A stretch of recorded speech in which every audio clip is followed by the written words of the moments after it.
Vamsivadana Suvasa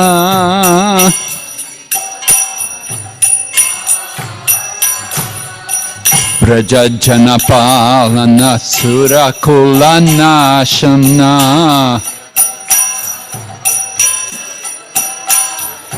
Brajajanapalana Surakulanashana Nanda Godana Rakohala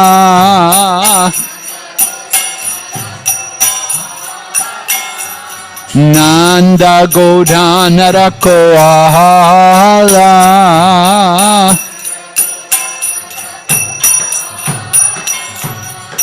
Govinda Madhava Navanita Taskara Govinda Madhava Navanita Taskara Sundarananda Gopala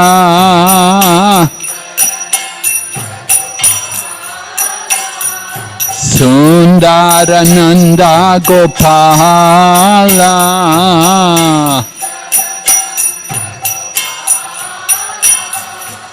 Yamuna Tatachara Gopi Vasanahara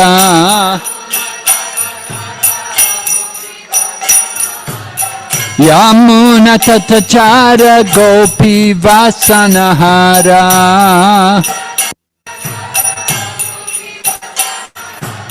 Rasa Rasika Kripa Mohaya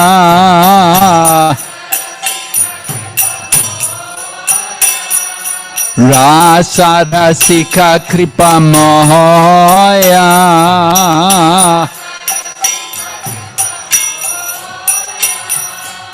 Shri Radha Balava Vrindavana Natabara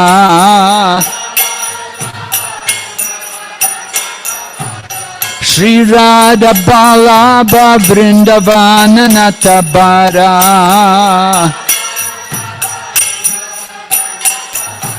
Bhakti Vinoda Shraya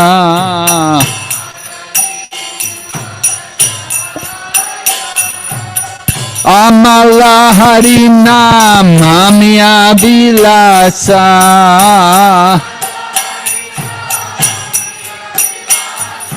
Govinda Madhava Navanita Taskara Shri Radha Balava Vrindavana Natabara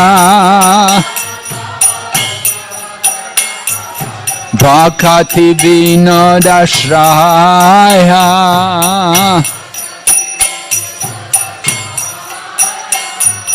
Bhakti Vinoda Shraya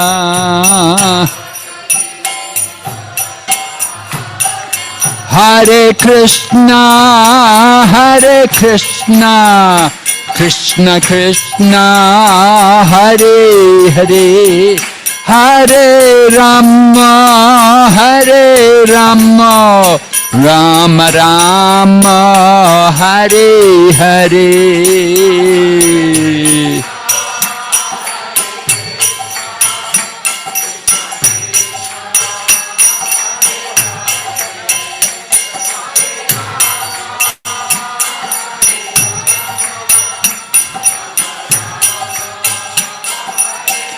Nittai Gaur Hari Bo, Hari Bo, Hari Bo, Nittai Gaur Hari Bo.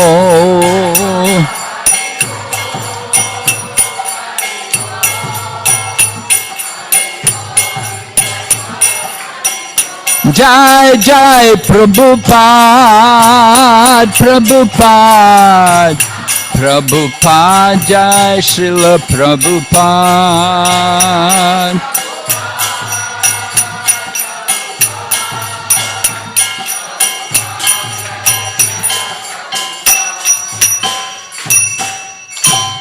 Gaur Premanande. Om Namo Bhagavate Vasudevaya.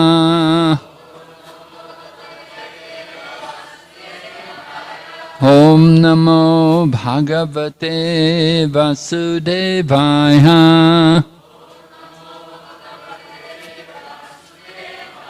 Om Namo Bhagavate Vasudevaya.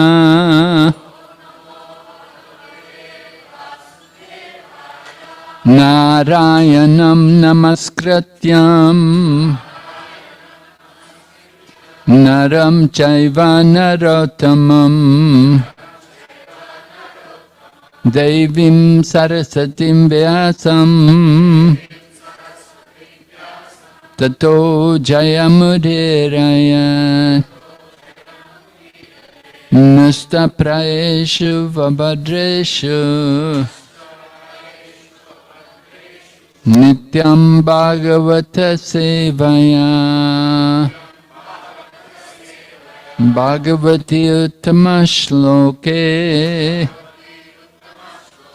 Bhaktir Bhavati Naishtaki. So we're presenting the Govardhan Lila as it's described in the Srimad Bhagavatam, 10th canto, chapter 24, and then going on into chapter 25, where we will hear about devastating rainfall in Vrindavan. So we want to understand how Lord Krishna had presented his arguments to his father, Nanda Maharaj. I was saying, always difficult to preach to a father, right? Anyway, Lord Krishna is the Supreme Lord and he's the father of everyone. So he's preaching to his eternal associates. And it wasn't the fact that Lord Krishna presented the Karma Mimamsa philosophy or the atheistic Sankhya philosophy or any of the other principles which he presented, like saying that the modes of nature were supreme, or that the Lord, everything is controlled by karma, or the living entity swabhav, their nature is what is important. These things were not the important points in convincing Nanda Maharaj. What was important was Lord Krishna. That Lord Krishna is his worshipable son. He's so fortunate, he's in Vatsalya Ras. The personality of Godhead has come as his own son. And naturally, like a father, they want to please their child. And so Nanda Maharaj wanted to please Lord Krishna. And therefore, when Krishna told his father that there was no need to worship Indra or any of the other demigods, Nanda Maharaj had to agree, because he's completely surrendered to Lord Krishna. And Lord Krishna pointed out, he said, we're people of the forest, and we live mainly in the forest or on the hills, like we've been doing last 5 days here. We've been somewhere on the hills here and visiting different forests here in Sri Lanka.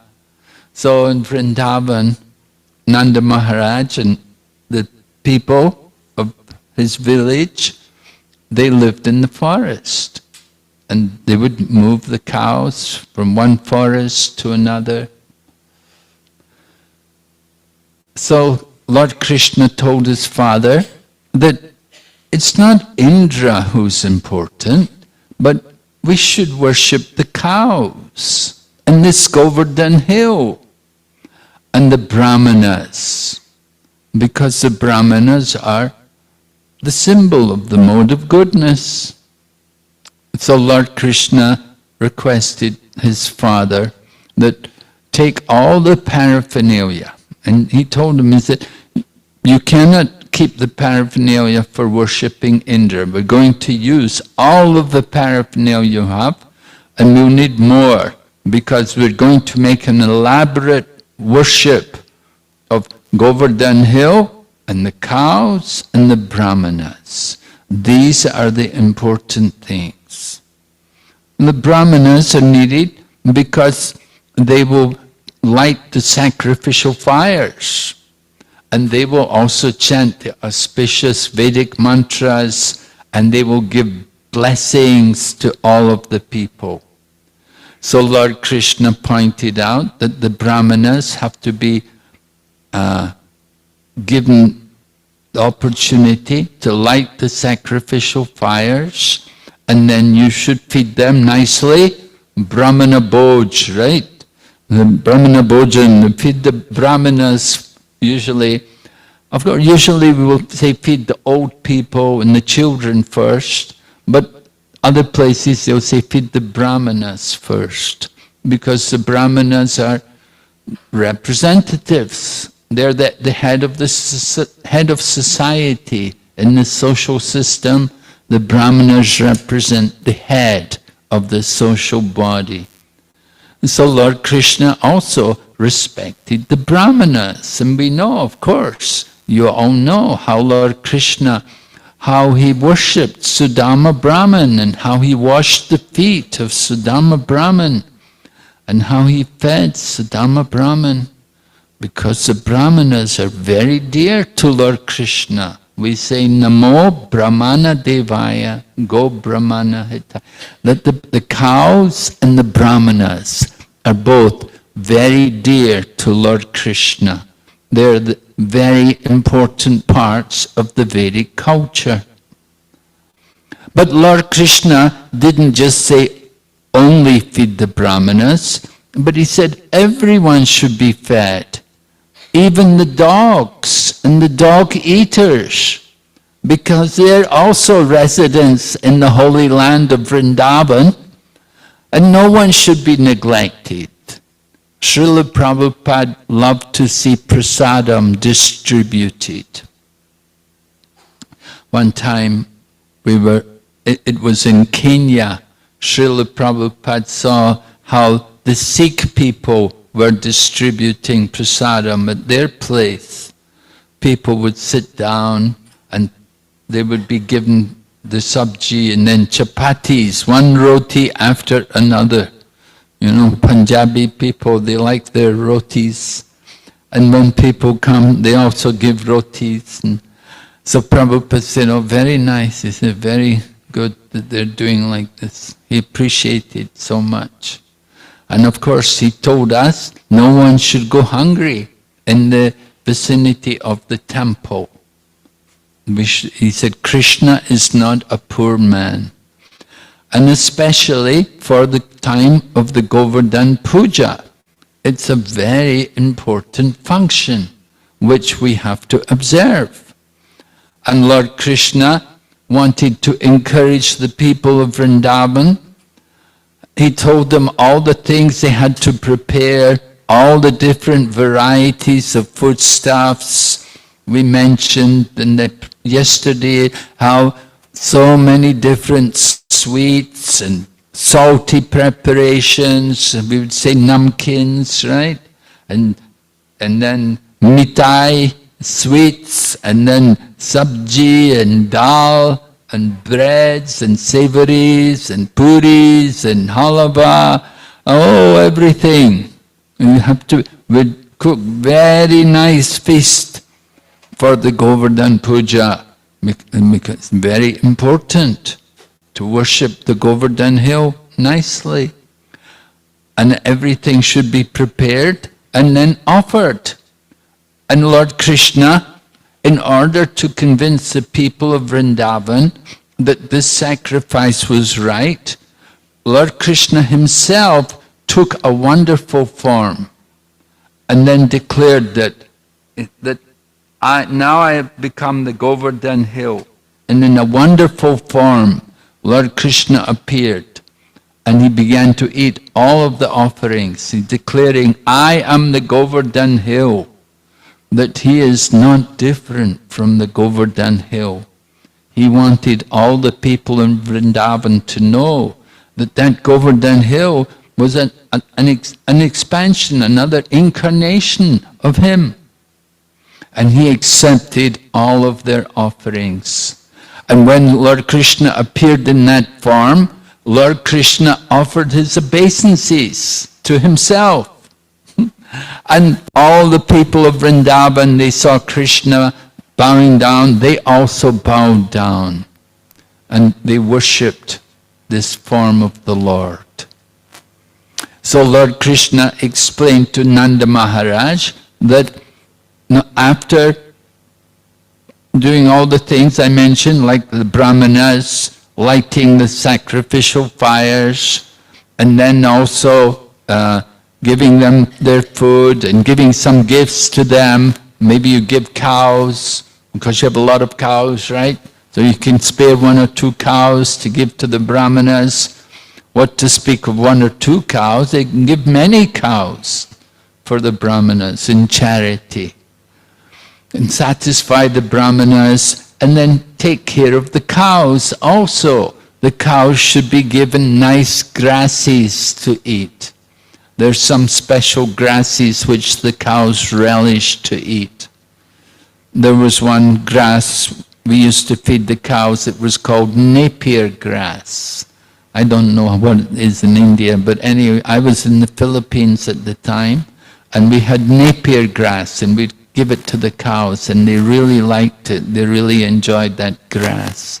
So some grasses are more juicy for them. When they get nice grass, and when they're taken care of nicely, kept nice and clean, and given even some decoration, paint their horns and so on, then they feel very happy. Cows are living entities, and they have feelings, and we have to take care of them nicely. That is part of the duty of the Vaishyas. Krishi go raksha vaninam Vaishya karma swabhavajam. And in Vrindavan, Nanda Maharaj and the people there in Braja, they were taking care of the cows. And so they worshipped the cows, gave them nice grass, and they should circumambulate also the cows. Circumambulate the cows, circumambulate the sacrificial fires, and circumambulate the Govardhan hill also. Right? When we make the Govardhan hill, we will make a hill, a replica of the Govardhan hill, and we have to do our parikrama around the Govardhan hill. So Lord Krishna instructed Nanda Maharaj, and they did it. They did like this. They arranged a nice festival. And for a nice festival, everyone was given nice food, and they all dressed in nice clothes. They put on their best clothes and decorated themselves nicely.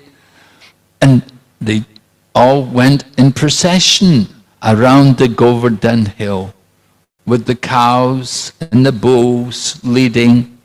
And the gopis came also on bullock carts. They didn't have to walk. The brahmanas, the cowherd boys, they walk.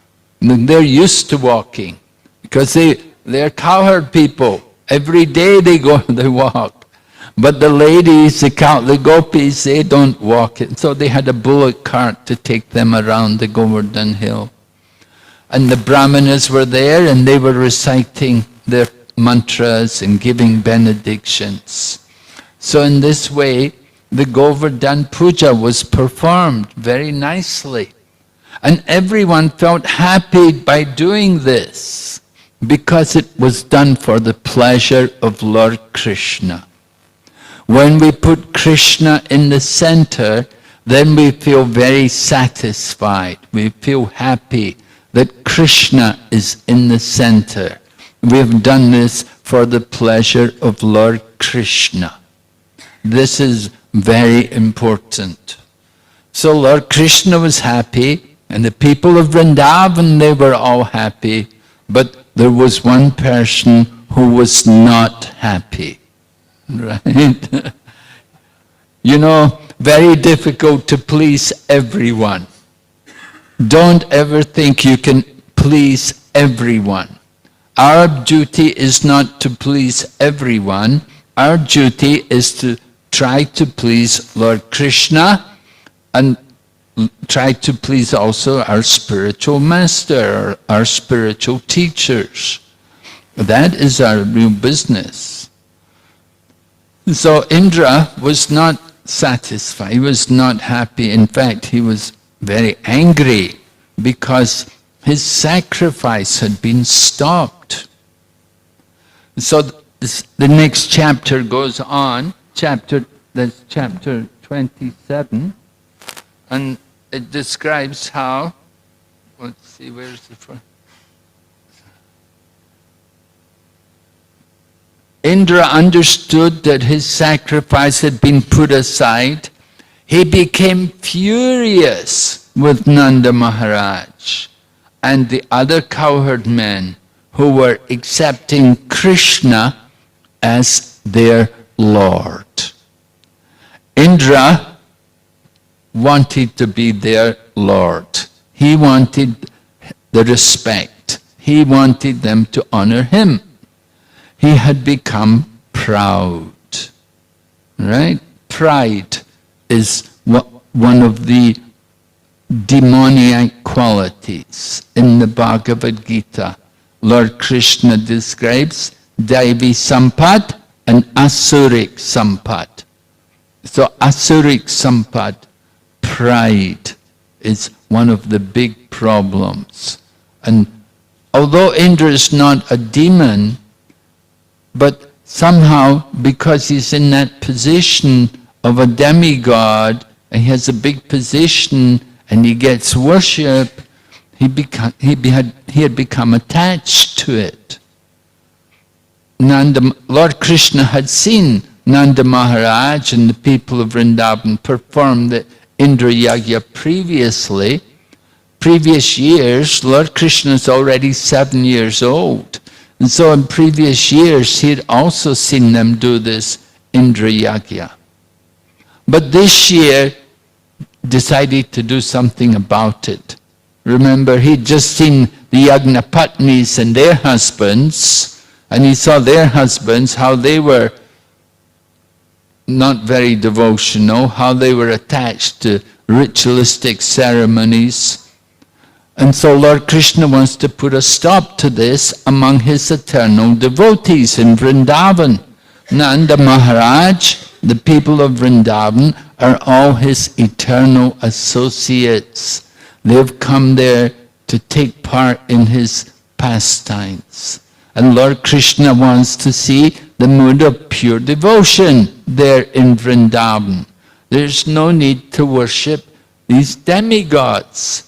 Srila Prabhupada told us, said originally in Vrindavan, there were only Krishna temples. There were no other temples. No one else was worshipped there in Vrindavan. Only in recent times, so many people have come there, and you've got Mayavadis, impersonalists, and you've got different groups all coming, and they're making their temples, and they're bringing different deities. But initially, in the past, Prabhupada remembers in his youth that there were only Krishna temples there. Kali Yuga, the influence is there. So many other ideas. So anyway, Nanda Maharaj and the cowherd men, they have taken shelter of Lord Krishna. And Indra is very angry with them because he's feeling insulted. They're not giving me my proper honor. They're not respecting me, right? This is the demoniac quality when we start to think like that.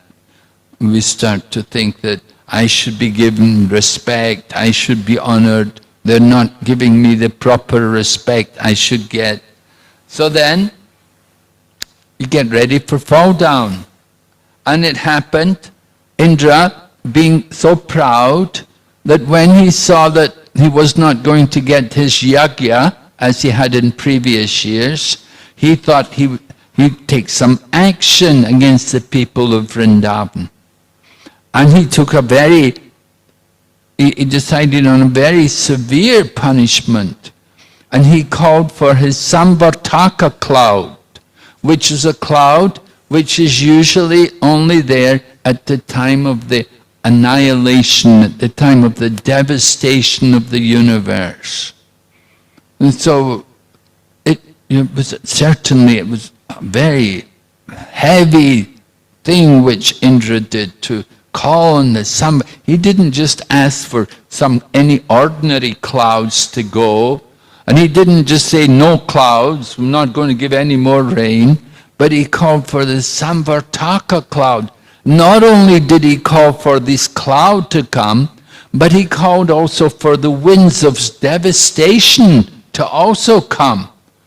And these very powerful winds also came along with the clouds. And he told them, he gave them orders, go to Vrindavan and inundate the place. I want you to wipe out the people there in Vrindavan. Before he gives, first he sent the clouds, and Srimad Bhagavatam said he imagined himself to be the supreme controller. In the Sanskrit there's the word Isha Mani, that he is considering himself the Isha, just like we have Ishopanishad. Ishopanishad, the Isha, the Supreme, the knowledge of the Supreme. So Indra was thinking he was the Isha. And he's calling for these clouds to go to Vrindavan and inundate Vrindavan. Flood the place, kill all the cows. This was his thinking. Because he knew if he was to kill all the cows, then the people of Vrindavan would be in serious problems.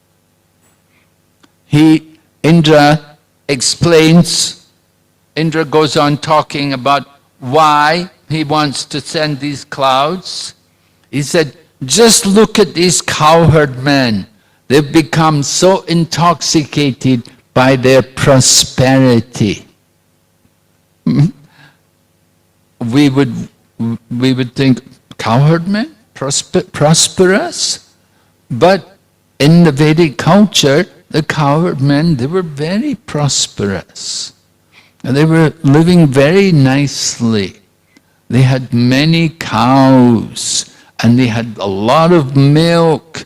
And from the milk, there was no scarcity. You can read sometimes they will even throw the milk on each other, and they will offer yogurt and throw it at each other. There'll be so much ghee and paneer and so many different milk products would be made. So the people of Vrindavan were not poor. They were living very nicely. They were not depending on plastic or petrol. Right? They did without these modern things. And they were living very comfortably. And even Indra is surprised to see their opulence. And he said, because of their opulence, Indra he said, they've become proud. And he said, this is why they don't want to do the worship of the demigods. He said, Indra continues, he said, they have surrendered to an ordinary human being, Krishna. And in this way, they have offended the gods. So you can see the bewildered condition of Indra, that he has forgotten his own position, that he is a servant of the Supreme Lord. And Lord Krishna is the original Supreme. Of course, Bhagavad Gita, Lord Krishna has spoken about this. Abhajananti mam mudha manushim tanam. That the foolish mock at me, descending amongst them like a human being. They do not know my transcendental nature and my supreme dominion over all that be.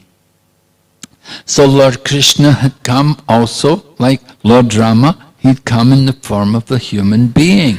So it is bewildering for the common man. Of course, Indra is not a common man, he is a deva, but he has also become bewildered due to his pride. And he makes accusations against Krishna. As you can see here, he's saying Krishna's an ordinary person. And he's offended the gods by not doing his Indra Yagya. And then Indra goes on. He says that these people of Vrindavan, they've taken shelter of Krishna and they've given up the pursuit of transcendental knowledge of the Brahman. He cannot understand. They have taken shelter of the Supreme Absolute Truth. The Supreme Absolute Truth has come in their midst as a cowherd boy, as one of their people, and they have taken shelter of him. But Indra is thinking they've given up the pursuit of the Brahman. So he said they will never be able to cross over the ocean of material existence just by material fruitive activities. Of course, Indra is completely in ignorance of Lord Krishna and Lord Krishna's power and position. And he is thinking himself to be the important person in the universe. That everyone should worship me and I should get my yagya. And if they don't do it, then I'm going to take action against them. I'm going to punish them. And then Indra then continues speaking about Lord Krishna, and he makes different accusations. He accuses Krishna of being, he says, this Krishna, he thinks himself very wise, but he's simply a foolish, arrogant, over-talkative child. So, the wonderful thing about this is that when Indra made these accusations, Mother Saraswati entered into the scene and she arranged that the words which Indra used to accuse Krishna, the adjectives or the qualities which Indra was describing in Lord Krishna were actually a glorification of Krishna and not really an insult of Lord Krishna. Sometimes Mother Saraswati would arrange like that certain things that would be thought to be one way, but it actually had another implication. And it's explained like the first term which Indra used was vachalam. Vachalam, that this child Krishna is very talkative. Yeah, he's very talkative. He's saying like this because Lord Krishna had been speaking so many things to Nanda Maharaj. He'd been speaking karma mimamsa, and then he was speaking also about the Sankhya philosophy, these things. So Indra accuses him as being very talkative. But it also means, this talkative can also mean that he speaks according to the Vedic authority. And then he used the word also, balisham, means that he's like he's childish, right? That was what he said. He's foolish, and he's like a child, over talkative, like a child. And so this word balisham, it also means innocent, like a child. So Lord Krishna has that way. Of course, he's 7 years old. But he's really like a child in some ways. But his speaking is not childish, but it's innocent. He's showing the innocence of a child. And then another word which Indra used was stabdam. Stabdam means arrogant. Somebody's very arrogant. They won't want to respect others. So Nanda Maharaj, you could say that Krishna had been arrogant when he was speaking to Nanda Maharaj, because he was telling Nanda Maharaj that, you did this, and you don't need to worship Indra, he was giving so different reasons. He was telling his father what to do. And at one point, he even said, you're like an unchaste wife. Just as the unchaste wife, she has a paramour, and she doesn't care for the home where she has security and where the husband is taking care of her, but she's going off to have an affair with another man. So Lord Krishna used this example because he was talking about the people of Vrindavan, that you're being maintained and you're prosperous and successful and happy in your lives by the grace of Lord Krishna.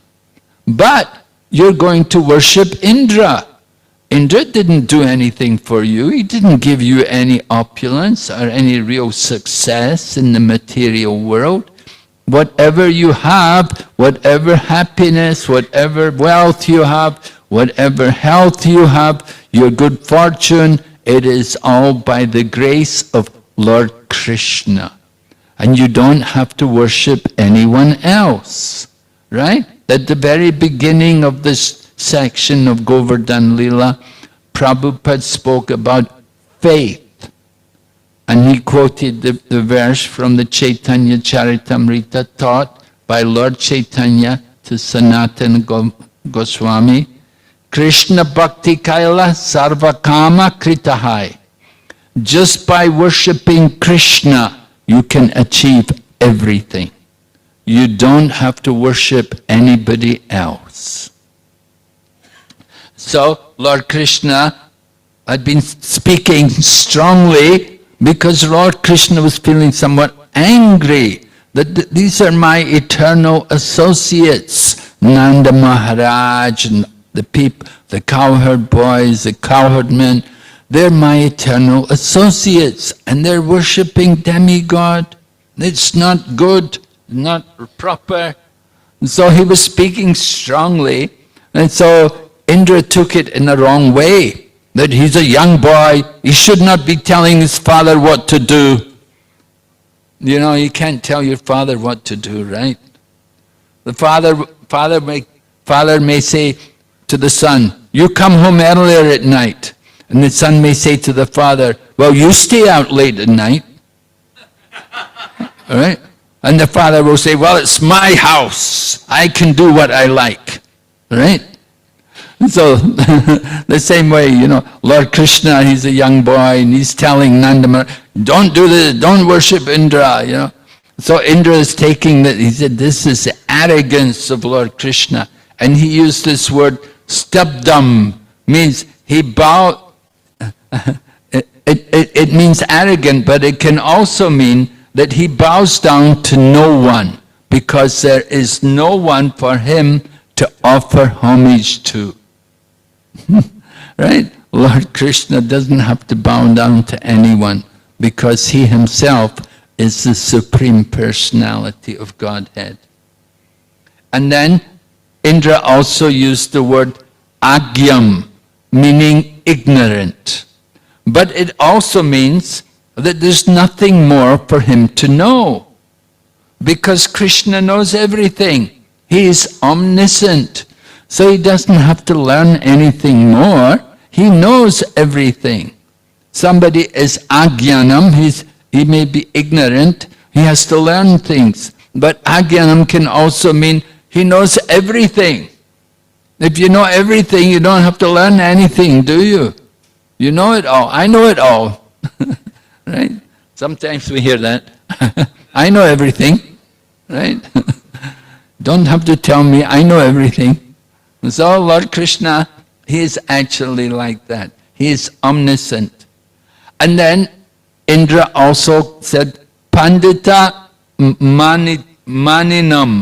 Pandita Maninam, meaning he's highly honored by the knowers of the absolute truth. So Indra, his words have a double meaning. You see, on one hand, they can be seen as an attack on Lord Krishna, a criticism of Lord Krishna. But if you understand the words in another way, you see them as a glorification of Lord Krishna. So this was the arrangement of Mother Saraswati. Another word which was used was the word Krishnam, which means he is the supreme absolute truth, whose form is full of eternity, knowledge and bliss. And then he is also Martyam. Martyam means that he is the absolute truth, but he nevertheless appears in this world as a human being out of affection for his devotees. So in this way we understand the words of Indra to be a glorification of Lord Krishna. Indra wanted to criticize Krishna, but actually it's a glorification. Indra was saying he's talkative, he spoke so much karma mimamsa, and he spoke this atheistic sankhya, he spoke these things, he doesn't know them. What right has he got to speak about them? He doesn't know these arguments, and he's foolish. He spoke boldly to his parents. So in this way, Lord Krishna is being described by Indra. However, as we go on, we will hear Indra will come to understand the actual position of Lord Krishna. So,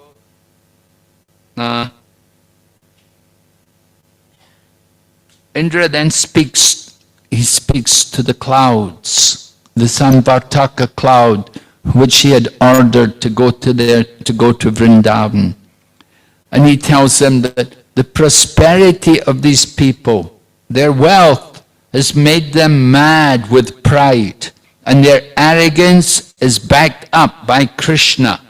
So he told the clouds, now go and remove their pride and bring their animals to destruction. Yeah, the wealth of the people was in the cows. You could understand Nanda Maharaj had 9 lakh cows. That's a lot of cows. He was not a poor man.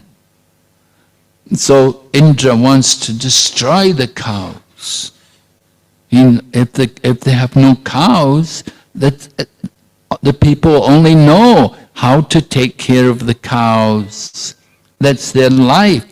They're gods in some ways. They worship, and Lord Krishna wants them to worship the cows. So Indra tells the clouds, go there and kill the cows. So that later on we will see how after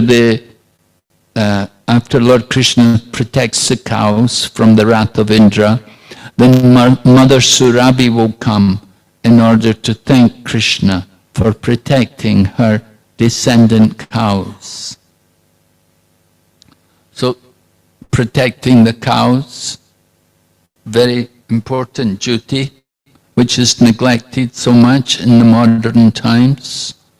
We are trying to reform the thinking of people, help them to understand more the importance of the cows.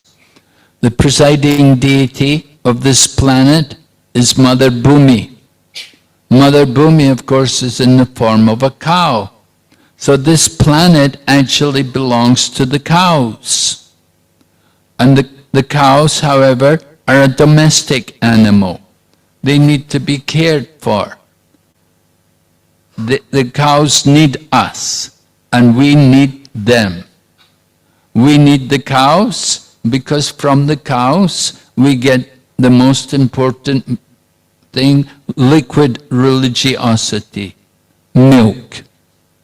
And from milk we can make ghee, and with ghee we can make offerings into the sacrificial fire. So, very important part of the Vedic culture. Indra seems to have forgotten all of these things. However, Indra tells the Sambartarka cloud, you have to go there. He's given them orders, and the clouds are a bit frightened because it's unusual. It's not the time of the year for the rain.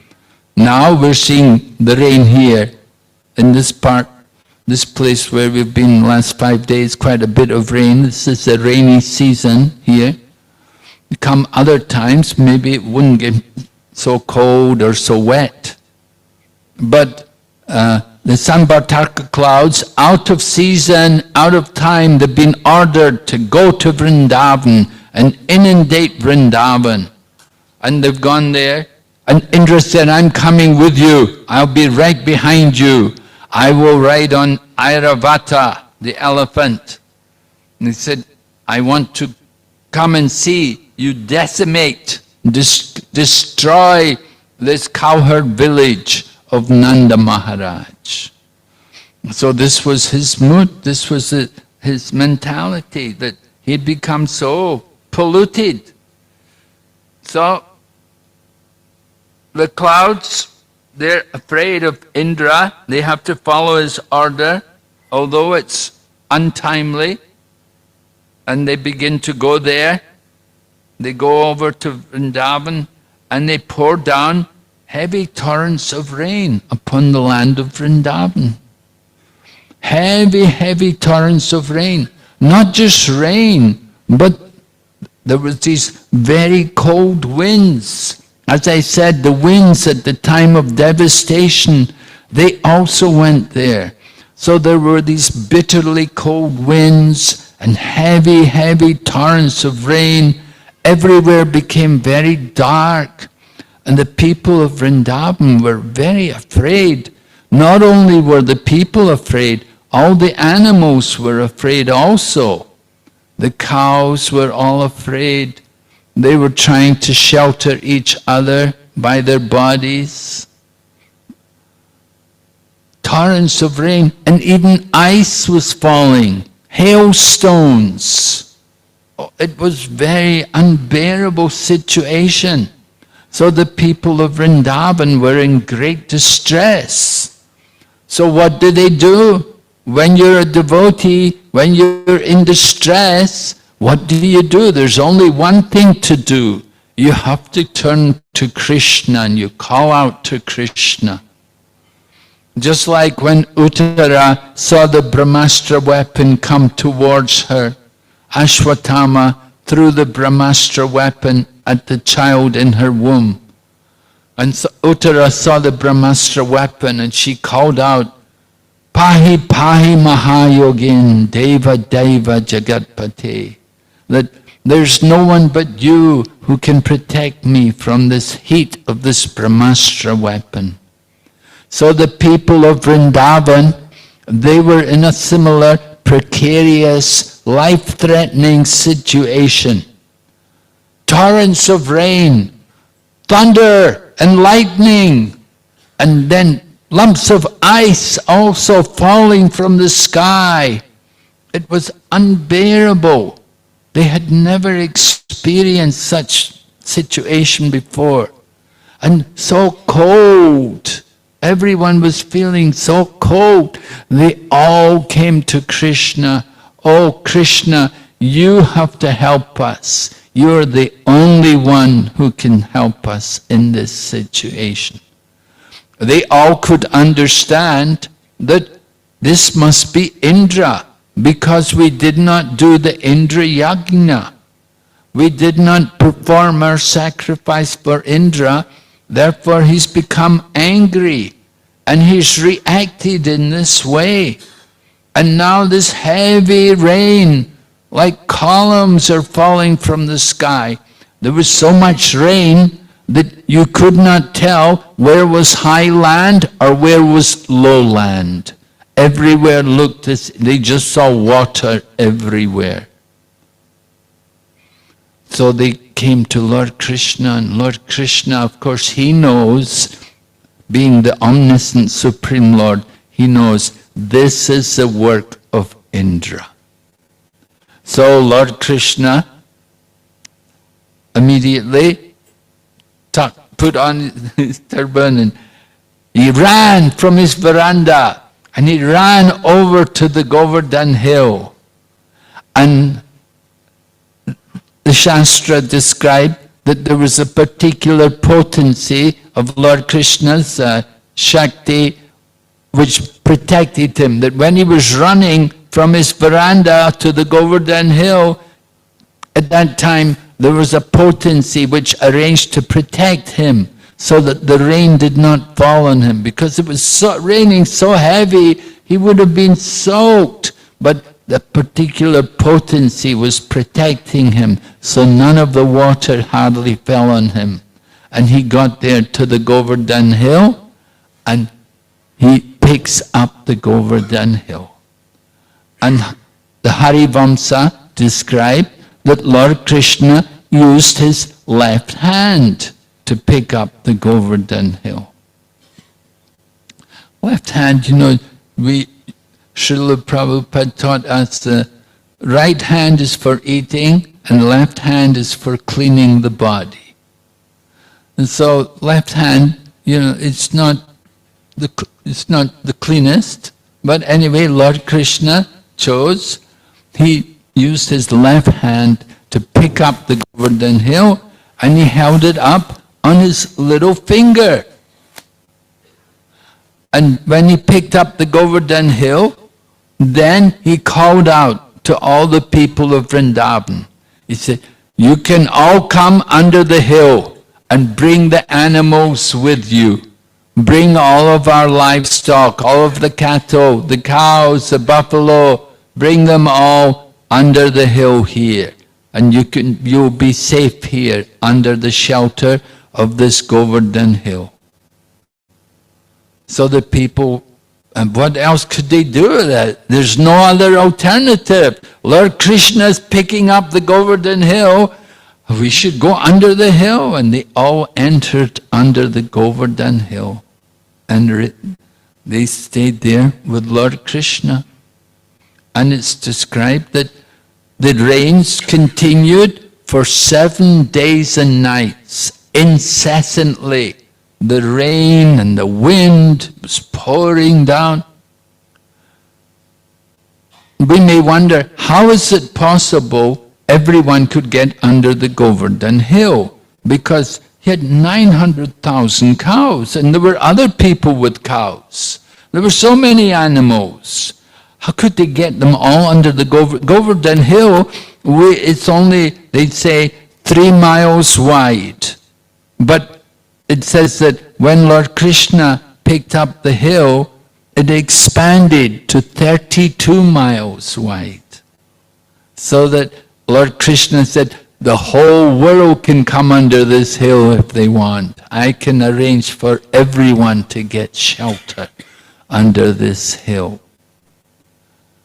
And some animals which were on the Govardhan hill at the time when Krishna picked it up, some of the deer and the different animals which were there, Lord Krishna picked up the Govardhan hill, and he picked it up as high as the clouds. It went into the clouds. And the peaks of the mountain, the peaks of Govardhan hill, were above the clouds. So the animals who were on the Govardhan hill, they all moved up to the top of the Govardhan hill. And in this way they were safe from all the rain and the devastation. So Krishna arranged for everyone to be safe. And for 7 days and nights we would think, oh, they must have been so hungry and tired. But no, Lord Krishna arranged by his Icha Shakti, by his potency, by his spiritual potency, he arranged that none of them felt any distress, none of them felt any hunger or tiredness. They were all very satisfied to be with Lord Krishna. It is described that Lord Krishna held up the hill for a period of 42 gatikas. And every day it said there are 6 gatikas, which means a period of 4 hours.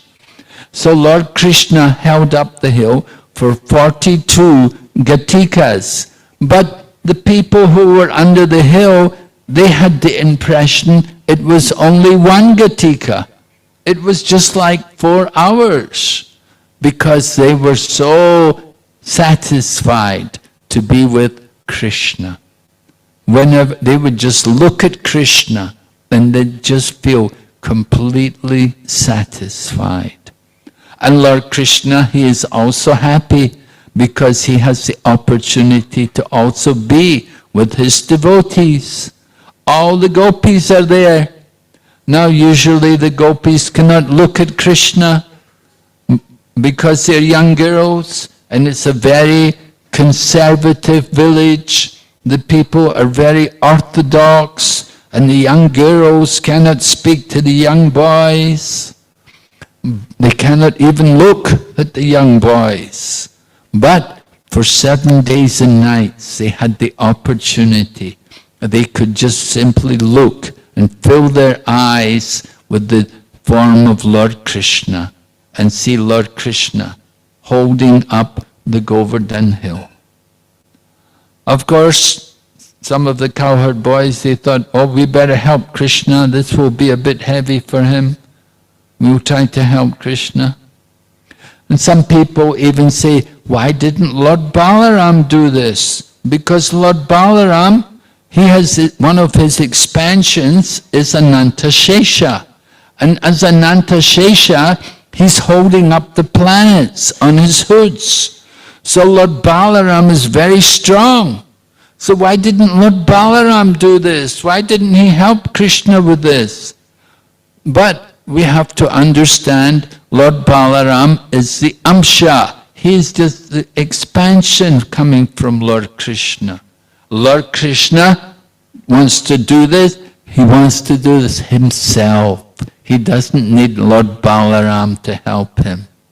Lord Krishna is the original Supreme Personality of Godhead.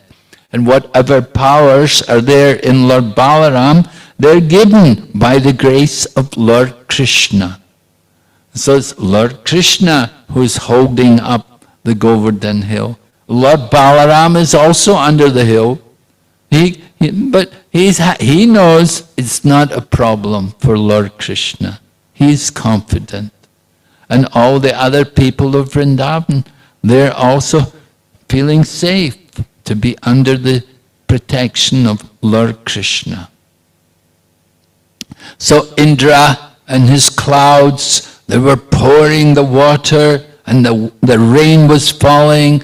Although the rain was falling, it was arranged again by Lord Krishna's potency that the land around did not become devastated, it did not become overflooded.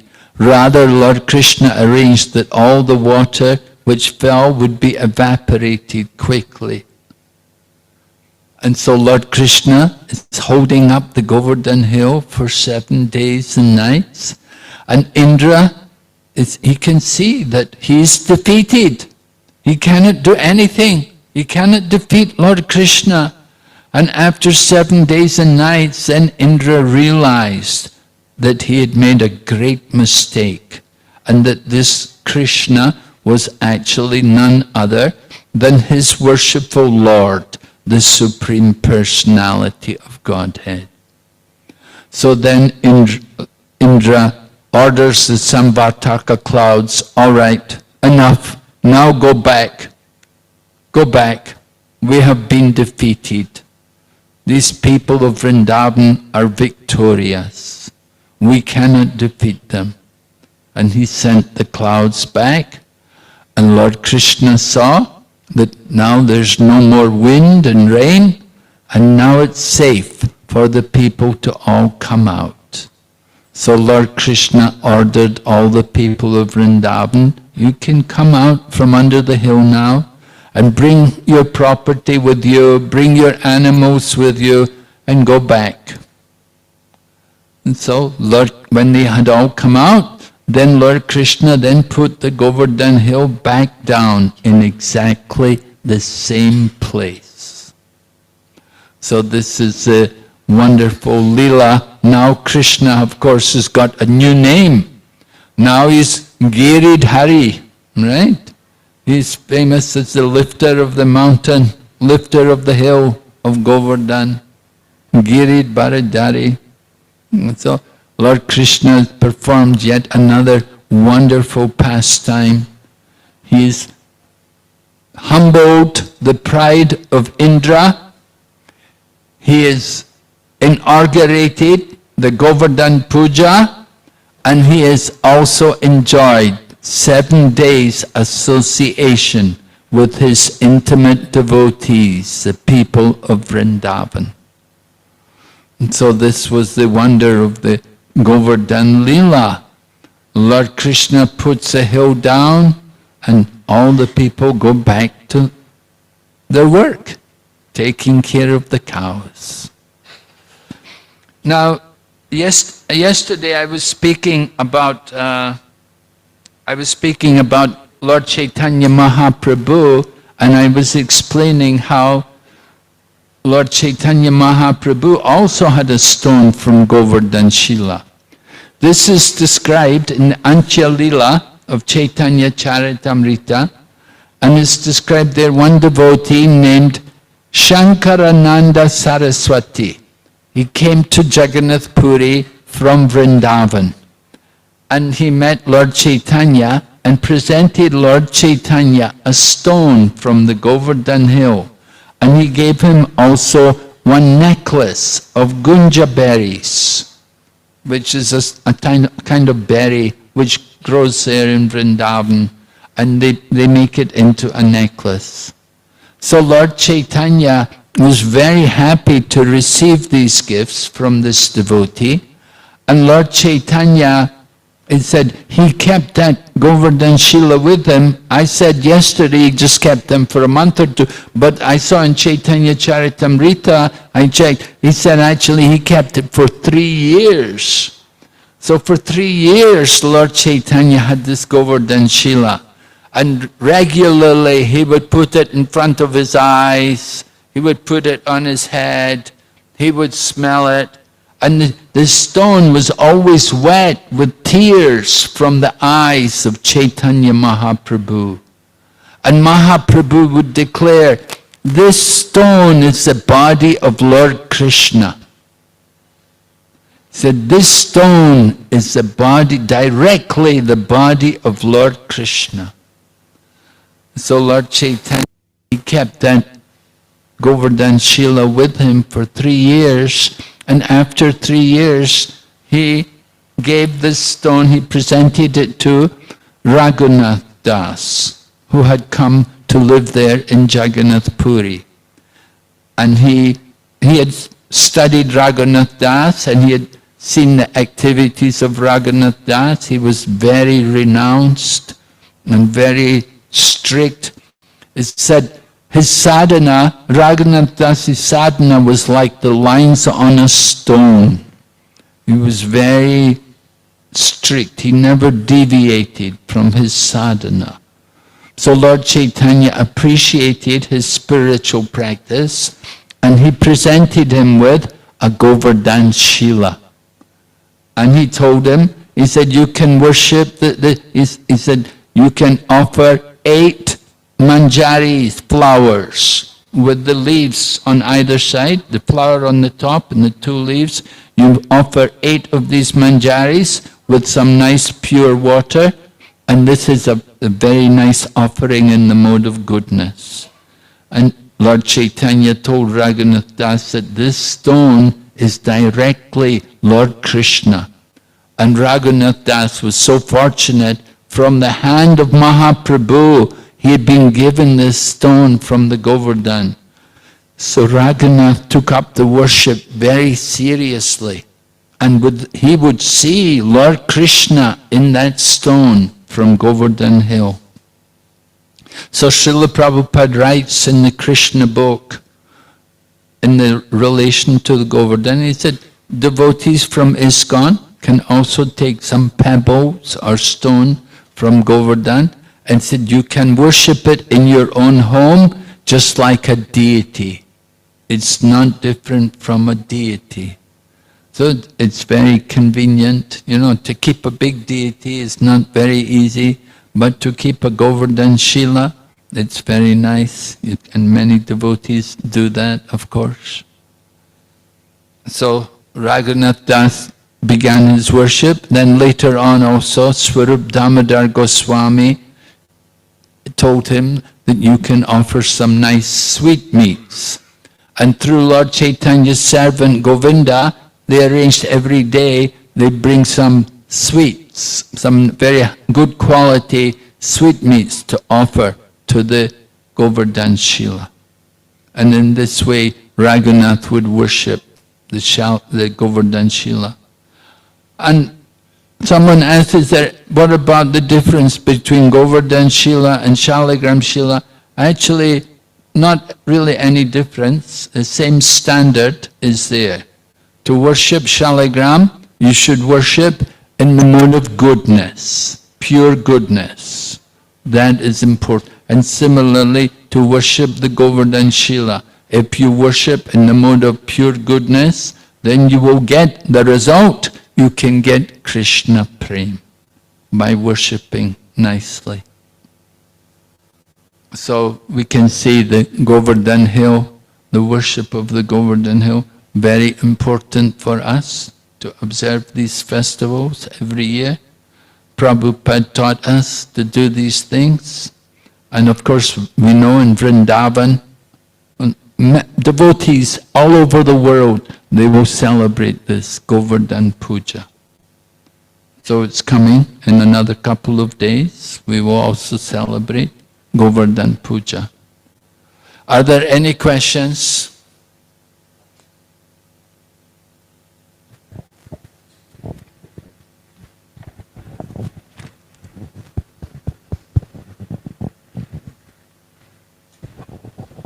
Hare Krishna Maharaj, please accept my humble obeisances. Maharaj, my question is, as you said, Indra planned to destroy everything in Vrindavan because of anger, pride, arrogance, etc.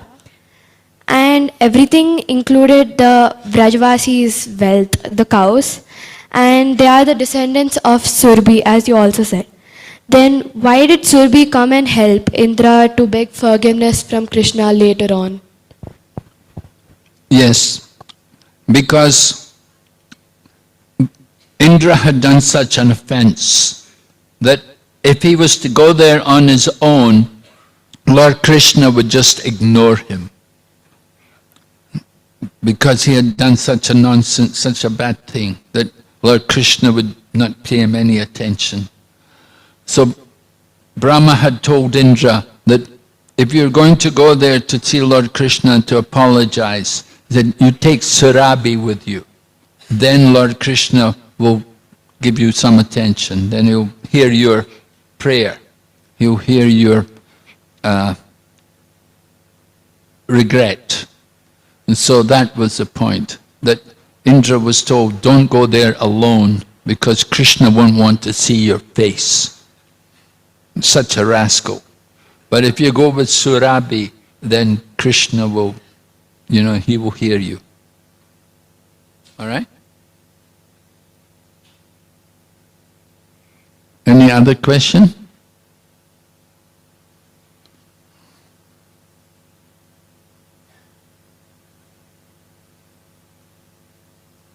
Can you explain a little bit more the significance that this planet belongs to the cow, and for other planets, like higher or lower planets, their presiding deity are also in the form of an animal? Well, I don't know about that, but I do know that our presiding deity is Bhumi. We're told that. I don't know about who are the presiding deities on other planets, but certainly on this planet, our presiding deity is Mother Bhumi. And that was told in Srimad Bhagavatam, how Mother Bhumi, she was overburdened by all the demoniac Kshatriyas. So, Mother Bhumi is in the form of a cow. And we do see cows around the planet. They're everywhere, many cows. And certainly in Vrindavan, in the times of Lord Krishna, there were many cows. And similarly, USA, in the USA, it used to be full of cows, cattle, everywhere. So much cattle was there. The cowboys, right? They had cowboys in the USA. So these cowboys, they herd the cows. There was a lot of cows. Dairy products are important all over the world. Everywhere, it's important for the development of the body. The human body needs dairy products, particularly the young child. When a baby is born, the only thing they can drink is milk.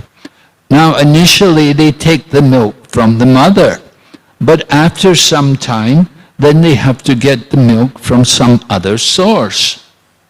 And that is the cow. And just by drinking milk, Srila Prabhupada told us that just by drinking milk, you get pious activity. Now, of course, today we do see there's a movement called veganism, where people are against the drinking of milk because they say the cows are being exploited. Well, we agree with them that the cows are not being treated properly. We certainly agree with them. But when you have a good herd of cows, where the cows are properly taken care of, the cows are happy to give milk. And milk is the proper food for the human body. Just by drinking milk, you can get good health and strength and energy in the body. You can prolong your life just by drinking milk. So the cow is very important. I say this planet belongs to the cows because they're all over the planet. This is the nature of this planet. The cows are there. So many cows. Now, of course, because of the influence of Kali Yuga, we see less and less cows. Sometimes people have buffaloes, Prabhupada said buffalo milk means buffalo brain. Not very good, not like cows. But dairy products are very important. Butter and cream and these different things which all come from the cow, from the milk of the cow. And so the important point though is taking care of the cows throughout their life. Not only cows which give milk, but all cows are important. And we do try to take care of the cows. And they take care of us. They provide, for example, the gobar, the fuel, the stool from the cow is a good source of energy, a source of fuel. You can use the gobar for cooking and heating. You don't need to have things like electric stoves, You get some gobar And when we do the yajna, you know, we put some lumps of gobar on the sacrificial fire to perform the yajna. We use the gobar and then put the ghee on it. It's all things from the cow which are there to perform the yajnas.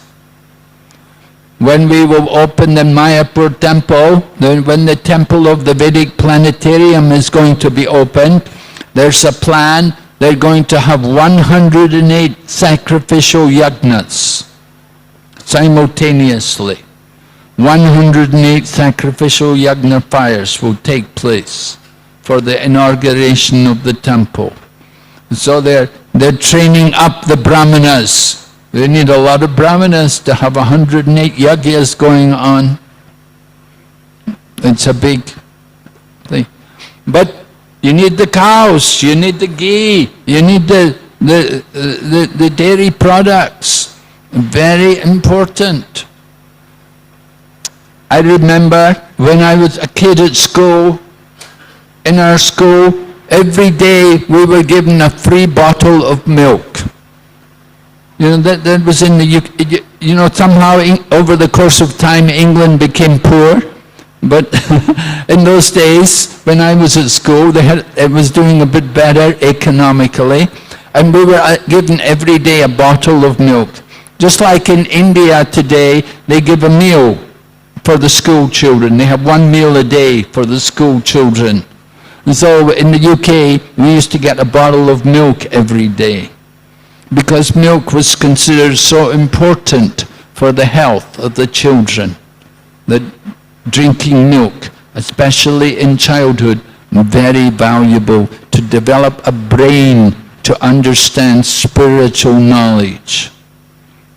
So the cow provides this valuable food.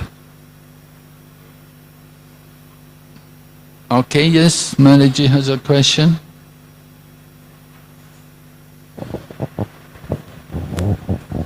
Maharaj, Lord Krishna speaks the atheistic Sankhya philosophy, the Karma Mimamsa philosophy, and he doesn't even seem to refute it. He just moves on. So it can be pretty confusing for someone who, you know, doesn't have the privilege of the Bhaktivedanta purports. They could think, oh, that's it. So I'm just wondering, why would Krishna mislead people in this way? Yes, well, Lord Krishna just wants the people of Vrindavan to give up the Indra Yajna. Whatever way they do it, whether they accept it by Karma Mimamsa philosophy or by atheistic Sankhya philosophy, whether they accept it on the basis of Swabhava or the modes of nature being supreme, all of these different reasons, whatever reason they like, then they don't need to do Indra Yajna. But what was the real factor? Why did they give up the Indra Yajna? They gave it up because Lord Krishna wanted them to worship Govardhan Hill. That was the point. That if you're actually devoted to Lord Krishna, then we want to please Him. We want to do what He wants, right? And He wants us to worship the Govardhan Hill, the cows and the brahmanas. And we offer nice things to them, and we circumambulate them, and in this way we honor them, show our respect to them. So Lord Krishna has taught us this. And so there's no question of, karma, this philosophy or that philosophy, but the real thing is, what does Krishna want? It's what Krishna wants which is important. Put Krishna in the center, and then everything is clear. You know, just like the Vedas tell so many things. But Krishna said, rise above the Vedas. So we have to hear from Krishna. This is Bhakti Yoga. Now hear from me, Arjuna, Lord Krishna says. Hear from him. and then everything will become very clear. So Lord Krishna spoke these things. Lord Krishna didn't believe it. He spoke it. He was just playing a game. He was just having some fun with the Brijbasi people. In some ways he was a bit angry at them, that they're so stupid, that they've been worshipping doing the Indra Yagya. They didn't need to do that. They wasted all the time. They could have been worshipping the Supreme Lord. So, how to worship? Lord Krishna's come to teach them. Worship this hill, Govardhan Hill. And Lord Krishna himself became the hill. So that just to encourage everyone to worship the Govardhan Hill, Lord Krishna took this form as the Govardhan Hill. So that like that, he just wants them to do the right thing. Don't worry about this philosophy or that philosophy. Just do what Krishna tells us to do. Right? Arjuna, he didn't want to fight. He had his reasons why he didn't want to fight. Lord Krishna told him karma yoga, he told him jnana yoga, he told him meditation, so many things. Ultimately, why did Arjuna fight? Because Krishna wanted him to do it. It wasn't the philosophy, it wasn't the preacher, it was just because he wants to do what Krishna wants, because he was a devotee and he wants to please Krishna. So that's why he fought. And so the same way, Krishna spoke so many things at Govardhan Lila, different philosophies, but what is the ultimate thing? What does Krishna want? He wants us to worship the Govardhan Hill. And he's told us he is not different from the Govardhan Hill. So we should have that kind of faith. So this faith, this is the important thing. We have to have faith. Yes, Prabhu? We're out of time. Oh, it's time, isn't it? Is that all right? No, okay, last question. Hare Krishna Maharaj. Krishna lifted Govardhan Hill with the left hand and with the little finger. Is any spiritual significance for that? Well, I haven't come across anything from the acharyas about it, but we're just told, it mentions in the Harivamsa that he used his left hand and he held it up with his little finger. Well, that's the information we've been given. I don't have anything else behind it. But generally we understand the left hand. Maybe most people were right-handed, we do things with the right hand will be stronger, left hand's weaker. And so he held up the Govardhan Hill, he called everybody with his right hand, come under. Okay, thank you very much. Hare Krishna, Srila Prabhupada ki. Jai. Hare Krishna. We have some important announcements, so please pay kind attention. We have two interesting sessions on 21st and 22nd. 21st will be question and answer session in the evening 5 p.m. And to felicitate organizing this event, we are requesting you to submit your succinct written questions either on Sundarakanda or on Govardhan Puja by 2 p.m. tomorrow. And these questions should be sent to Hari Shyam Das. Is he here around? Okay. So I'll be sending his WhatsApp number. So you can please send all your questions to his number and he will moderate the session on 21st. On 22nd, and one more information is on 21st we'll also be having a breakout session. And for that breakout session, Maharaj had sent 2 questions yesterday in the WhatsApp group. So please be prepared for that. The first 15 minutes will be the breakout session, followed by the question and answer session. 21st evening, 5 p.m. On 22nd, Maharaj had requested all of us to share our key realizations. So please have a written notes. And If none of them are ready, as Maharaj said, Maharaj will pick someone to share the realization. So we request everyone to please be ready with your return realizations. And today is the last day to register for your return journey prasadam and for your buses on 23rd.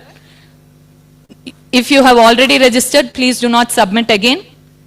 And return travel is available only on 23rd between 6 a.m. to 11 a.m. Return prasadam is available on any day. And as I said in the morning, you can please contact Ashok Prabhu, whose number will be posting today evening in the WhatsApp group. So the new bus allotment for tomorrow's travel is posted on the wall behind. So please make a note of that. And all of you are requested to bring your luggages to Aralia Red here. And from here we will be boarding the buses. If you have any other